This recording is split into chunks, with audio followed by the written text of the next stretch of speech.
Friends, good morning. देखिए, last class में मैंने आपको केमिस्ट्री में basic concept of chemistry chapter start किया था और मैंने बताया था आपको कि साइंस की वह ब्रांच जिसमें हम सब्सटेंस और मैटर की स्टडी करते हैं केमिस्ट्री कहलाती है। और केमिस्ट्री के बारे में बताया था मैंने कि जो मैटर और सब्सटेंस की स्टडी करनी होती है हमको केमिस्ट्री में, और हम जानते हैं मैटर और सब्सटेंस एटम्स और मॉलिक्यूल्स से मिलकर बना होता है। तो फाइनली हमको केमिस्ट्री में एटम्स और मॉलिक्यूल्स की स्टडी करनी होती है। तो मैंने आपको लास्ट में बताया था classification of matter, classification of matter और सब्सटेंस के बारे में, ऑफ मैटर और सब्सटेंस के बारे में।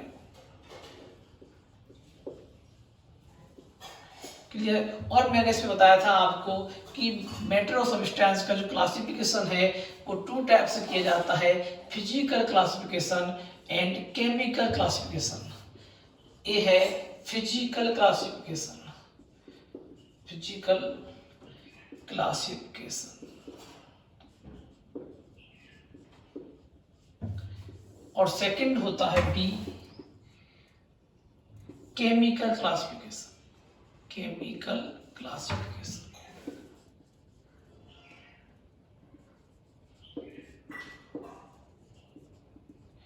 ठीक है। और मैंने आपको लास्ट क्लास में बताया था कि केमिकल क्लासिफिकेशन के अकॉर्डिंग सब्सटेंस टू टाइप के होते हैं, pure and impure, pure substance and second होता है इम्प्योर सब्सटेंस। ठीक है। और प्योर सब्सटेंस बताया था मैंने आपको कि इसमें भी टू टाइप के सब्सटेंस होते हैं, एलिमेंट्स और कंपाउंड, एलिमेंट्स एंड कंपाउंड्स। ठीक है। एलिमेंट्स भी थ्री टाइप के होते हैं, मेटल्स, नॉन मेटल्स एंड मेटेलर्स, मेटेलर्स। ठीक है। मैंने बताया था एलिमेंट थ्री टाइप के होते हैं, कौन कौन से, metals, non metals and मेटेलर्स।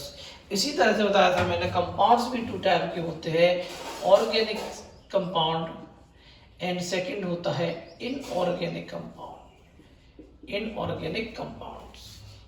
Clear है। इसी तरह से इम्प्योर सब्सटेंस जो होते हैं इसमें हम मिक्सचर की स्टडी करते हैं, मिक्सचर। और मिक्सचर जो होता है ये टू टाइप का होता है, होमोजीनस मिक्सचर, होमोजीनस मिक्सचर, और सेकंड बताया था मैंने आपको हेट्रोजीनस मिक्सचर। क्लियर है। तो देखिए, ये सभी मैंने आउटलाइन बताई थी आपको कि केमिकल क्लासिफिकेशन के अकॉर्डिंग सब्सटेंस टू टाइप के होते हैं, प्योर एंड इम्प्योर। प्योर में एलिमेंट्स एंड कंपाउंड्स थे, elements metals, non metals and metalloid में डिवाइड किया था, कंपाउंड्स ऑर्गेनिक इनऑर्गेनिक में डिवाइड किया था, और इम्प्योर सब्सटेंस जो होता है उसको मिक्सचर कहते हैं, मिक्सचर को टू टाइप से डिवाइड किया था, होमोजेनस एंड हेट्रोजेनस। तो इसके बारे में बाद में पढ़ेंगे हम। अभी हम पढ़ते हैं फिजिकल क्लासिफिकेशन के अकॉर्डिंग सब्सटेंस जो होता है वो मेनली फाइव टाइप। बताऊं मैं आपको, फिजिकल क्लासिफिकेशन किया जाए सब्सटेंस का किस पर, रूम टेम्परेचर पर, रूम टेम्परेचर पर फिजिकल क्लासिफिकेशन के अकॉर्डिंग सब्सटेंस फाइव टाइप के होते हैं मेनली, कौन कौन से, first solid, second liquid, third gas, fourth plasma and fifth BEC, BEC. ठीक है। लेकिन मैं बता दूं 11th के सिलेबस के अकॉर्डिंग प्लाज्मा और बीईसी हमारे कोर्स में ही मेंशन नहीं है। ठीक है। 11th के कोर्स के अकॉर्डिंग प्लाज्मा और बीईसी को मेंशन नहीं किया गया है। तो मेनली हमसे पूछा जाता है कि फिजिकल क्लासिफिकेशन के according substance mainly three type के होते हैं, सॉलिड, लिक्विड एंड गैस। तो अभी हम इनकी स्टडी करेंगे आज की क्लास में, सॉलिड, लिक्विड और गैस। क्लियर है। चलो, तो देखिए टेबल फॉर्म में मैं स्टडी करवाऊंगा आपको इनकी प्रॉपर्टीज, प्रॉपर्टीज, इधर सॉलिड, इधर लिक्विड, इधर गैस।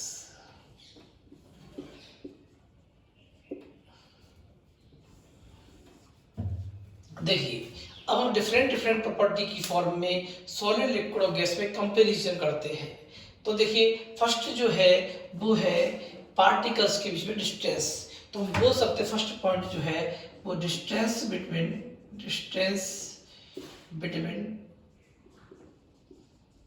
पार्टिकल्स। तो पार्टिकल्स देखो हम ये जानते हैं कोई भी सब्सटेंस हो, चाहे वो सॉलिड हो, चाहे वो लिक्विड हो, चाहे वो गैस हो। मैंने फिजिकल क्लासिफिकेशन का मतलब हम जैसे फिजिकल स्टेट को देखते हैं, रूम टेम्परेचर पर हम फिजिकल स्टेट को देखते हैं। क्यों रूम टेम्परेचर क्यों लिया गया, फिक्स टेम्परेचर क्यों लिया गया है? क्योंकि हम जानते हैं टेम्परेचर चेंज होने पर सॉलिड को लिक्विड में और लिक्विड को गैस में भी चेंज कर सकते हैं। मतलब ये फिजिकल स्टेट को एक दूसरे में इंटर कन्वर्ट कर सकते हैं हम टेम्परेचर के अकॉर्डिंग। तो यहाँ पर कांस्टेंट टेम्परेचर अर्थात रूम टेम्परेचर ले लिया गया है। तो रूम टेम्परेचर पर जो फिजिकल स्टेट के अकॉर्डिंग सब्सटेंस 3 टाइप के होते हैं, मेनली सॉलिड, लिक्विड और गैस। ठीक है, लेकिन बात चल रही है यहाँ पर डिस्टेंस बिटवीन पार्टिकल्स। हम जानते कोई भी सब्सटेंस वर्ड का कोई भी सब्सटेंस हो वो पार्टिकल्स से बन के बना है। पार्टिकल्स का मीनिंग यहाँ पर है एटम्स, मॉलिक्यूल्स एंड आयंस। ये बात ध्यान रखना, वर्ड का कोई भी सब्सटेंस हो, कोई भी मैटर हो, वो हमेशा पार्टिकल्स से मिलकर बना होगा। किससे मिलकर बना? पार्टिकल्स से मिलकर बना होगा। पार्टिकल्स कौन कौन से हो सकते हैं? वो होंगे एटम्स या मॉलिक्यूल्स और या आयंस। देखिए वर्ड का कोई भी सब्सटेंस हो वो पार्टिकल्स से मिलकर बना होगा। बट पार्टिकल का मीनिंग यहाँ पर हम एटम्स से भी ले सकते हैं, मॉलिक्यूल्स से भी ले सकते हैं, आयंस की फॉर्म में भी ले सकते हैं। क्योंकि different different substance, different type के सब्सटेंस होंगे। यदि एटॉमिक सब्सटेंस है तो वो एटम्स से मिलकर बना होगा, मॉलिक्यूलर सब्सटेंस है तो मॉलिक्यूल्स से मिलकर बना होगा, और आयनिक सब्सटेंस है तो आयंस से मिलकर बना होगा। अब बात ये भी आती है एटॉमिक सब्सटेंस क्या होते हैं, मॉलिक्यूलर सब्सटेंस, आयनिक सब्सटेंस क्या होते हैं। इनके बारे में हम धीरे धीरे पढ़ते जाएंगे आगे। ठीक है, आगे की जो ऑनलाइन वीडियोज में हम पढ़ेंगे इनके बारे में। ठीक है, अभी देखो यही से स्टार्ट करते हैं। तो बताया था मैं, यहाँ पर हम पार्टिकल्स बोलेंगे, न कि हम एटम्स, मॉलिक्यूल्स और आयंस नहीं बोल सकते, क्योंकि हमको अभी पता नहीं है कौन सा सब्सटेंस एटॉमिक है, कौन सा मॉलिक्यूलर सब्सटेंस है और कौन सा आयनिक सब्सटेंस है।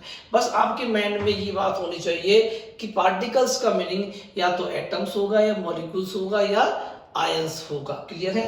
तो यहाँ बात चल रही है डिस्टेंस बिटवीन पार्टिकल्स। तो पार्टिकल्स में डिस्टेंस जो होती है वो सॉलिड, लिक्विड और गैस को किस तरह से डिफरेंशिएट करती है। तो देखिए यहाँ पर सॉलिड के बारे में आपने पढ़ा होगा। सॉलिड सब्सटेंस जो होता है उसमें पार्टिकल्स क्या होंगे? नेग्लिजिबल डिस्टेंस पर होते हैं, मतलब नियरेस्ट कंडीशन में होते हैं। क्लियर है? तो मैं ये मान सकता हूँ कि सॉलिड सब्सटेंस में पार्टिकल्स बहुत पास होते हैं, नियरेस्ट पोजीशन पर होते हैं। इनमें जो गैप होता है वो बहुत वेरी लेस होता है या नेग्लिजिबल होता है। क्लियर है? तो हम ये बोल सकते हैं यहाँ पर कि distance between particles very less. जो डिस्टेंस होती है पार्टिकल्स में वेरी लेस होती है। ठीक है, और यहाँ पर लिक्विड की बात करें तो पार्टिकल्स सम डिस्टेंस पर होंगे, पार्टिकल्स सम डिस्टेंस पे होंगे। ठीक है, इसी तरह से हम गैस की बात करें तो पार्टिकल्स बहुत ज़्यादा डिस्टेंस पे होंगे। तो यहाँ डिस्टेंस वेरी लेस होती है और यहाँ डिस्टेंस क्या होती है? लेस होती है, लेस। और यहाँ पे क्या होती है? डिस्टेंस मोर होती है। किसके बीच में डिस्टेंस? पार्टिकल्स के बीच में डिस्टेंस। तो ये बात ध्यान रखिए आप कि पार्टिकल्स के बीच में जो डिस्टेंस होती है वो सॉलिड सब्सटेंस में वेरी लेस होती है, मतलब नेग्लिजिबल डिस्टेंस होती है। पास पार्टिकल्स जो होते हैं वो एक दूसरे के कांटेक्ट में रहते हैं। लिक्विड सब्सटेंस में जो पार्टिकल्स के बीच में जो डिस्टेंस होती है लेस होती है। ठीक है, या वेरी लेस, यह लेस। और यहाँ पर गैस सब्सटेंस में पार्टिकल्स की डिस्टेंस मोर होती है, मतलब वो एक दूसरे के साथ में गैप में रहते हैं, काफी गैप होता है। क्लियर है यहाँ तक? अब बात आती है फोर्स की। फोर्स के सेकंड फोर्स। देखिए, हम जानते हैं कि पार्टिकल्स मिलकर के कोई भी फिजिकल स्टेट का फॉर्मेशन कर रहे हैं। जैसे मैं आपसे कहूँ पार्टिकल्स वेरी लेस डिस्टेंस पर है तो ये मिलकर के सॉलिड फिजिकल स्टेट का फॉर्मेशन कर रहे हैं, और ये लेस डिस्टेंस पर पार्टिकल्स है ये मिलकर के आपस में कॉम्बिनेशन में आकर के ये लिक्विड फिजिकल स्टेट का फॉर्मेशन कर रहे हैं, और यहाँ मोर डिस्टेंस पे जो कंपाउंड जो पार्टिकल्स हैं ये गैस फिजिकल स्टेट का फॉर्मेशन कर रहे हैं। क्लियर है। अब देखिए, तो इनके बीच में पार्टिकल्स में ऐसा क्या हो रहा है कि ये कोई ना कोई फिजिकल स्टेट का फॉर्मेशन कर रहे हैं, तो इनके बीच में क्या लगा, कोई ना कोई फोर्स होगा। ठीक है, तो देखो फोर्स की बात करें तो पार्टिकल्स कोई भी सब्सटेंस हो, बट का कोई भी सब्सटेंस हो, चाहे वो सॉलिड फेज में हो, चाहे वो लिक्विड फेज में हो, चाहे वो गैसियस फॉर्म फेज में हो, किसी भी फेज में हो, उनमें टू टाइप के फोर्स अप्लाई होते हैं। उनके पार्टिकल उन सब्सटेंस के पार्टिकल्स के बीच में टू टाइप के फोर्स अप्लाई होते हैं। ये फोर्स कौन कौन से होंगे, तो देखो ये फोर्स, फर्स्ट फोर्स जो होगा वो होगा अट्रैक्शन फोर्स। अट्रैक्शन फोर्स,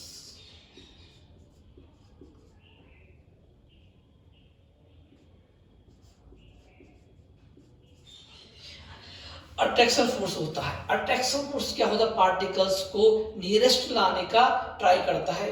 मतलब अट्रैक्शन फोर्स पार्टिकल्स के बीच में है तो पार्टिकल्स क्या होंगे, लेस डिस्टेंस में आएंगे, मतलब पास पास आ जाएंगे, नियरेस्ट आ जाएंगे पार्टिकल्स। ठीक है, तो एक तो वन टाइप का फोर्स होता है वो अट्रैक्शन फोर्स होता है, और सेकंड टाइप का जो फोर्स होता है वो होता है सेपरेशन फोर्स। सेपरेशन फोर्स, इसको हम कहीं कहीं पर रिपल्सन फोर्स भी बोल सकते हैं, सेपरेशन फोर्स। तो एक बात ध्यान रखिए, जो अट्रैक्शन फोर्स होता है पार्टिकल्स को नियरेस्ट लाने का प्रयास करता है, ट्राई करता है, और सेपरेशन फोर्स जो होता है वो ये जो पार्टिकल्स के बीच में डिस्टेंस को इंक्रीज करता है। क्लियर है, तो हम ये बोल सकते हैं अट्रैक्शन फोर्स पार्टिकल्स के बीच में है तो जो जो पार्टिकल्स है उनके बीच में डिस्टेंस लेस होगी, और यदि यह लेस जो डिस्टेंस होगी वो डिक्रीज होगी, और यदि सेपरेशन फोर्स या रिपल्सन फोर्स है प्रेजेंट है तो वो क्या करेगा, वो डिस्टेंस को इंक्रीज करेगा। क्लियर है कि नहीं। अब देखिए, अब हम बात करते हैं सॉलिड की बात कर रहे हैं अपन, तो मैं अट्रैक्शन फोर्स को स्मॉल ए से रिप्रेजेंट करूंगा और सेपरेशन फोर्स को स्मॉल बी से रिप्रेजेंट करूंगा, क्योंकि अट्रैक्शन फोर्स और सेपरेशन फोर्स को लिखने के लिए बार बार नोट करने के लिए हमारे पास में स्पेस नहीं है। तो यहाँ पर ए का मैंने जब भी ए लिखूंगा समझ लेना अट्रैक्शन फोर्स आया है, और बी लिखूंगा तो सेपरेशन फोर्स आया, रिपल्सन फोर्स। ये तो मालूम हो जाना चाहिए आपको कि अट्रैक्शन फोर्स का मीनिंग है ऐसा फोर्स जो पार्टिकल्स के बीच में अप्लाई हो रहा है और डिस्टेंस को लेस कर रहा है और पार्टिकल एक दूसरे के नियरेस्ट आ रहे हैं, और सेपरेशन फोर्स और रिपल्सन फोर्स ऐसा फोर्स जो कि पार्टिकल्स को डिस्टेंस को इंक्रीज कर रहा है, पार्टिकल एक दूसरे से फार जा रहे हैं।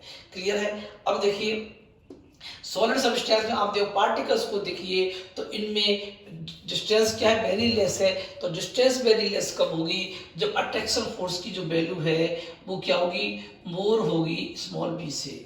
ठीक है, या वेरी हाई होगी स्मॉल बी से।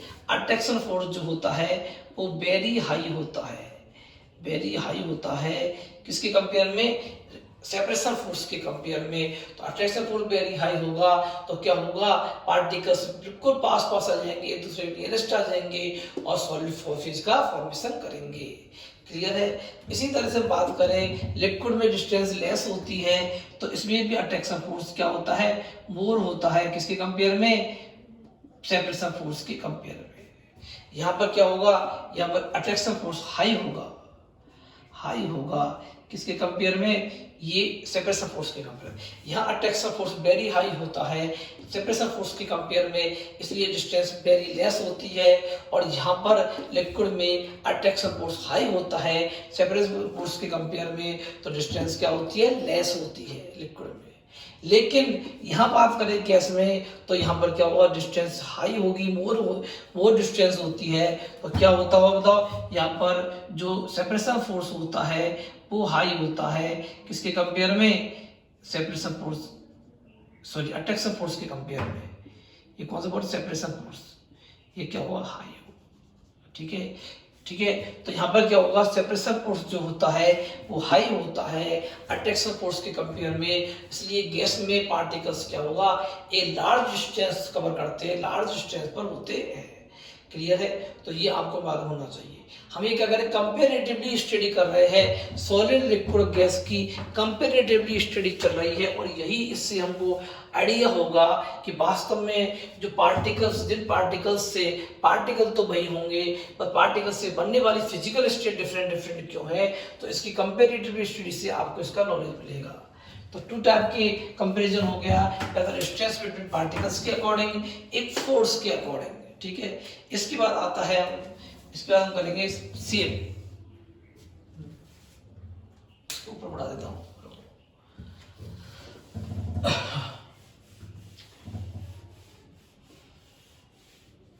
देखिए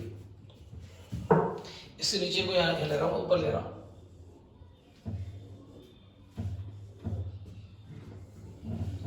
थर्ड पार्ट को मैं यहां ले रहा हूं, थर्ड को सेम। देखिए यहाँ शेप, जो सॉलिड सब्सटेंस जो होते हैं ये डेफिनेट शेप कवर करते हैं, डेफिनेट शेप होती है, डेफिनेट शेप होती है, इनकी शेप चेंज नहीं होती है, ठीक है। और जो लिक्विड जो होता है ये कि इसकी जो शेप होती है वो इनडेफिनेट होती है, इनडेफिनेट। तो देखिए इसकी जो शेप होती है, या फिर हम बोल सकते हैं इनडेफिनेट, नॉट डिफाइन बोलते हैं, नॉट डेफिनेट, ठीक है। ऐसे ही गैस में भी, गैस की शेप भी नॉट डेफिनेट होती है, क्लियर है? तो देखिए यहाँ पे ये मालूम होना चाहिए आपको, शेप, सॉलिड सब्सटेंस जो होता है उसकी शेप डेफिनेट होती है, और लिक्विड की शेप नॉट डेफिनेट होती है, शेप फिक्स नहीं होती है इसकी, या नॉट डेफिनेट या not fix.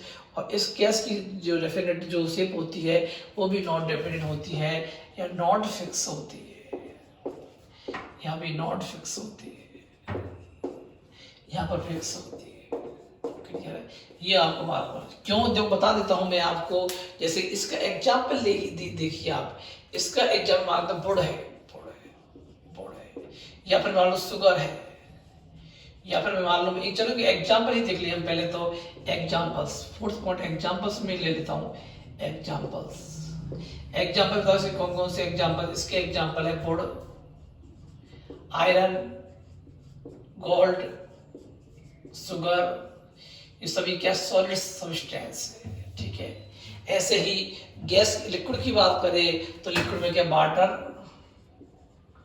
Oil, milk, etc, ये सभी लिक्विड के एग्जाम्पल है। और gas, oxygen gas, hydrogen gas, CO2 gas, ये सभी किसके एग्जाम्पल है, गैस के एग्जाम्पल्स है।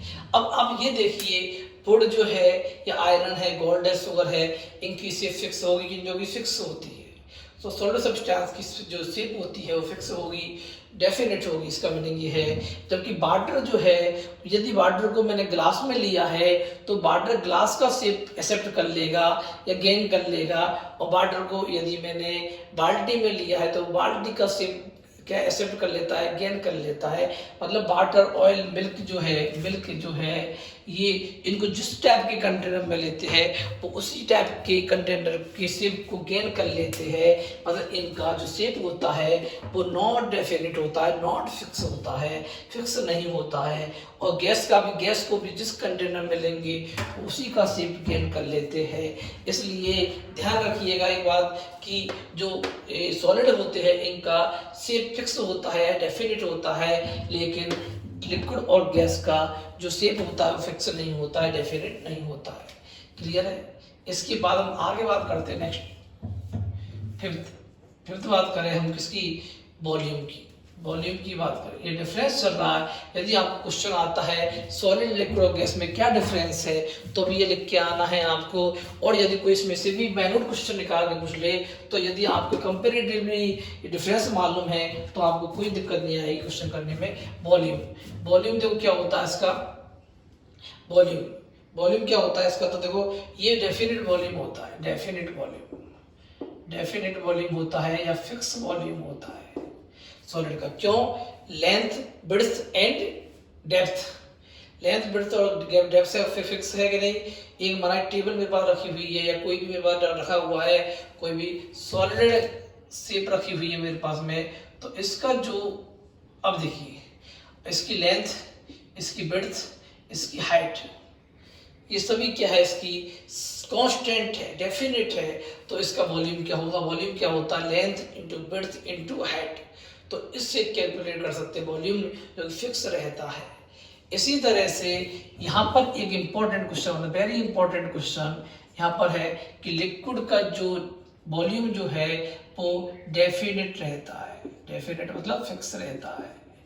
फिक्स रहे कैसे बता देता हूँ मैं आपको। जैसे कि मैं मिल्क 1 लीटर मिल्क लिया मैंने, 1 लीटर मिल्क लेके आया मैं, अब मैं उसको यदि बाल्टी में कर दूं या फिर मैं किसी अदर कंटेनर में कर देता हूं तो क्या होगा, वो 1 लीटर मिल्क है तो 1 लीटर ही रहेगा। ऐसा नहीं 1 लीटर को किसी कंटेनर में, अदर कंटेनर में किया तो 2 लीटर बन गया या हाफ लीटर रह गया, ऐसा नहीं होगा। मतलब उसका वॉल्यूम क्या होता है, सेम रहता है, डेफिनेट रहता है। तो लिक्विड का वॉल्यूम कभी चेंज नहीं होता है, तो लिक्विड का वॉल्यूम भी क्या रहेगा, डेफिनेट रहेगा।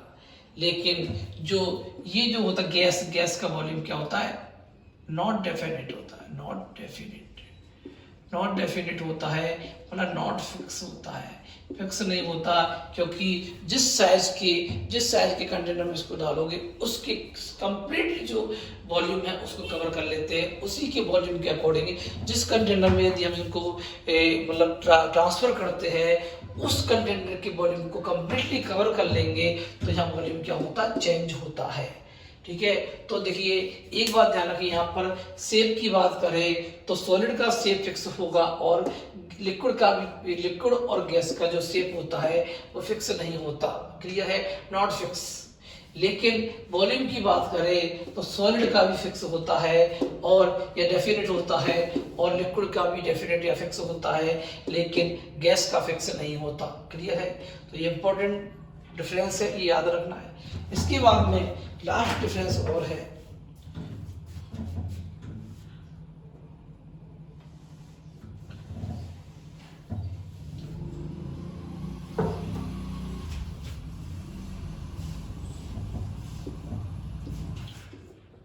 सिक्स डिफरेंस है एनर्जी, एनर्जी ऑफ पार्टिकल्स।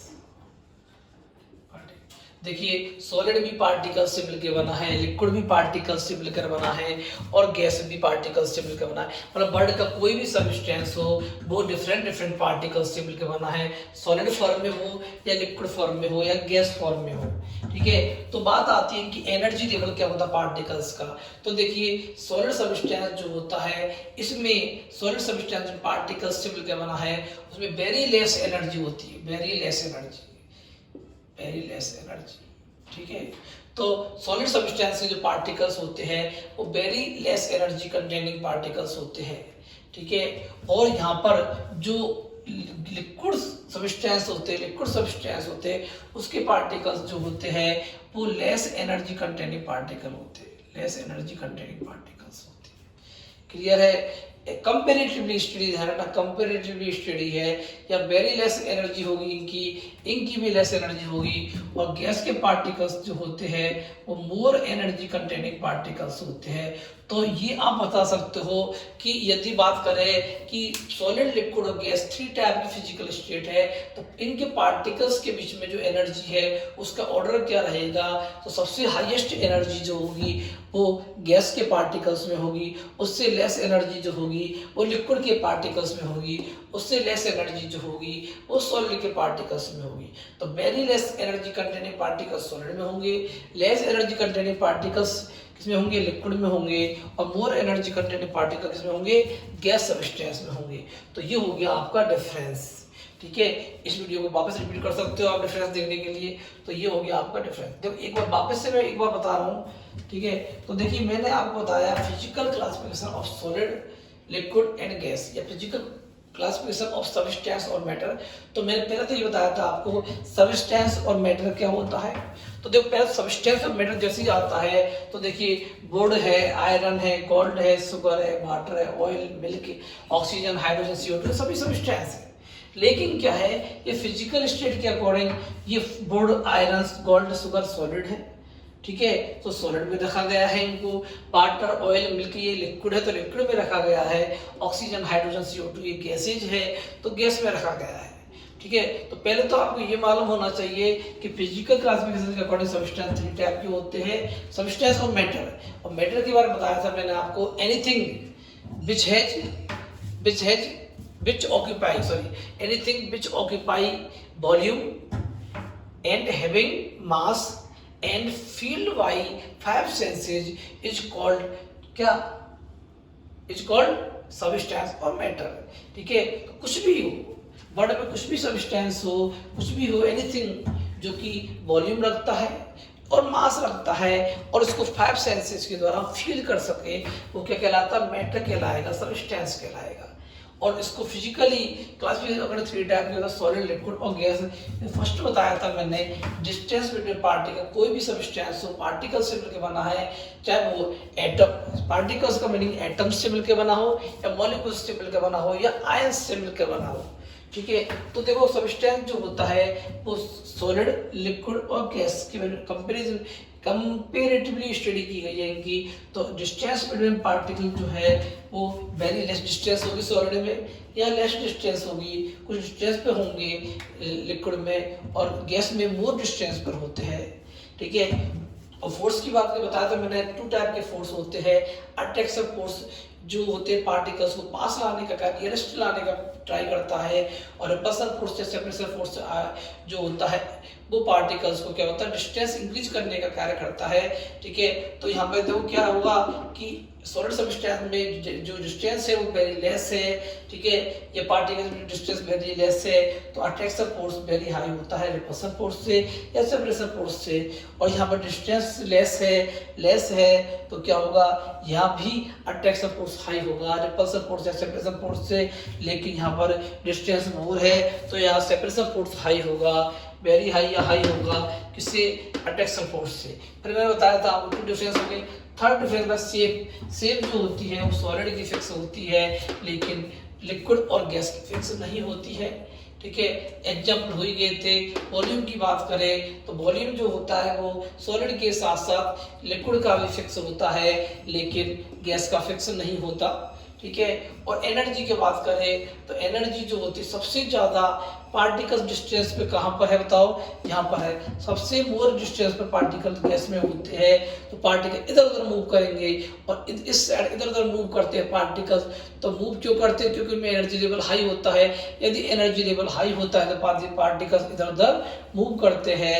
तो देखिए यहाँ डिस्टेंस, मोर डिस्टेंस पर पार्टिकल है, अट्रैक्शन फोर्स सबसे वेरी लेस है, तो पार्टिकल इधर उधर मूव करेंगे।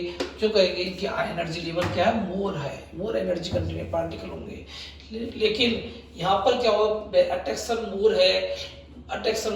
मोर है तो पार्टिकल इधर उधर मूव नहीं करेंगे, तो very less energy containing particle होंगे, और यहाँ पर लेस एनर्जी कंटेनिंग पार्टिकल्स होते हैं। तो ये हो गया difference between solid, liquid and gas and comparatively study between solid, liquid and gas and physical classification of substance और मैटर कंपैरेटिवली। ठीक है। अब हम पढ़ेंगे second topic, chemical classification of substance और मैटर। तो देखिए केमिकल क्लासिफिकेशन को हम कल की क्लास में पढ़ेंगे, लेकिन आज मैं थोड़ा सा इसकी आउटलाइन के बारे में थोड़ा सा हिंट देता हूं आपको। तो देखिए क्या होगा।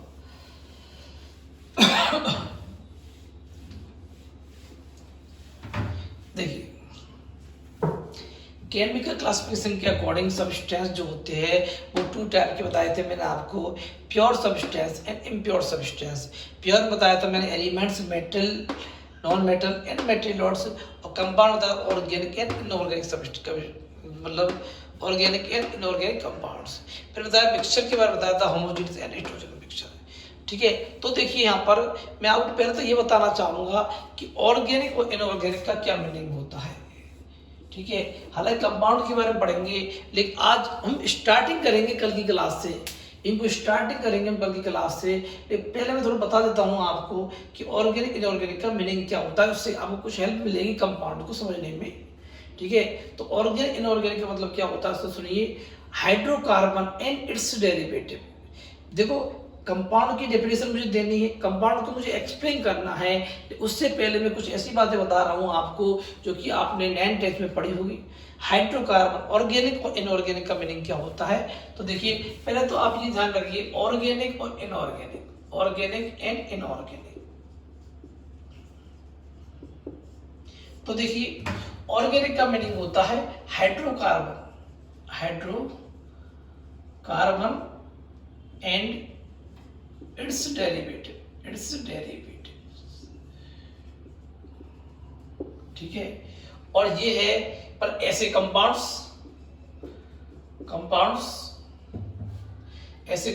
जो हाइड्रोकार्बन और इट्स डेरिवेटिव होते हैं क्या कहलाते हैं बताओ? ऑर्गेनिक कंपाउंड कहलाएंगे। पहली बात, वे कंपाउंड्स जो कि हाइड्रोकार्बन और इट्स डेरिवेटिव होते हैं वो ऑर्गेनिक कंपाउंड कहलाते हैं। हाइड्रोकार्बन का मीनिंग क्या होता है? हाइड्रोकार्बन का मीनिंग होता है जो हाइड्रोजन से और कार्बन से मिलकर बनते हैं। वे कंपाउंड जो हाइड्रोजन और कार्बन से मिलकर बनते हैं हाइड्रोकार्बन कहलाते हैं, ठीक है। जैसे कि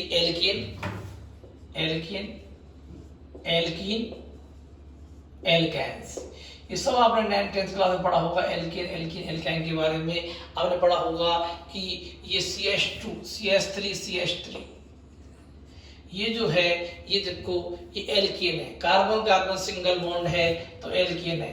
CH2 डबल बॉन्ड CH2 ये कार्बन कार्बन डबल बॉन्ड है तो क्या है? एल्कीन है। और CH ट्रिपल बॉन्ड CH ये कार्बन कार्बन ट्रिपल बॉन्ड है तो एल्केन है। तो पहले तो ये याद रखिए कि देखो हाइड्रोजन और कार्बन, ये भी हाइड्रोजन कार्बन, ये हाइड्रोजन कार्बन। तो अब ये देखिए 3 एग्जांपल्स मैंने आपके सामने प्लेस किए हैं और 3 एग्जांपल्स में केवल हाइड्रोजन और कार्बन एटम्स है कि नहीं है? तो हाइड्रोजन कार्बन एटम्स है तो इनको बोलेंगे हम हाइड्रोकार्बन। लेकिन डिफरेंस क्या है देखो, इस हाइड्रोकार्बन में कार्बन कार्बन के बीच में सिंगल बॉन्ड है तो इनको बोलते हैं हाइड्रोकार्बन में कार्बन कार्बन के बीच में सिंगल बॉन्ड होता है वो क्या कहलाते हैं?